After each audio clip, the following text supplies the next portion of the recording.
Sveiki, kaip matote, pasiruošėme pagrindą laužavietėje, kadangi žemė yra šiuo metu įšalusi ir kad geriau cirkuliuotų vanduo ir laužas pačioje pradžioje neužgestų, tiesiog kryžmai sudėliojame sausas šakeles, kurių prisilaužime tiesiog nuo eglių. Nes žiemą ir ypač kai būna šlapio, sunku rasti sausų medžių šakų ant žemės, pačios sausiausios būna tiesiog džiūvusios šakos ant eglių kamienų. Kaip matote, pasiruošėme pagrindą. Turime atsargų stambesnių ir smulkesnių šakų ir pačiam laužo įkūrimui, kadangi naudodami įžiebtuvą,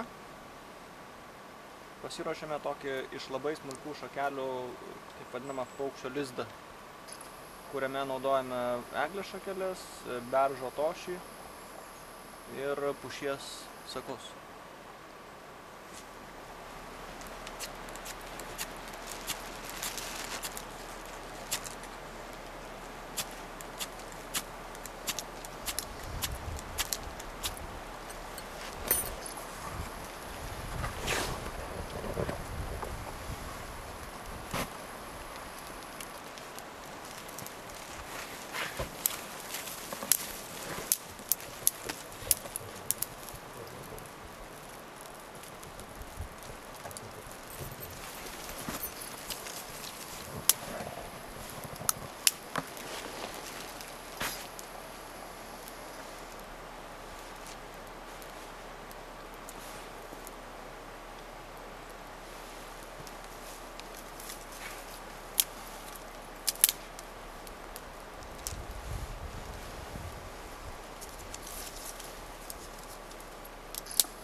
Geriausias būdas ugnį įkurti yra statyti vadinamą piramidę.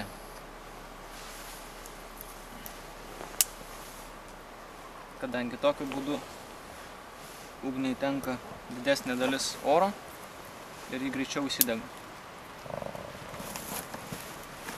Kaip matote, mūsų laužas labai gražiai dega.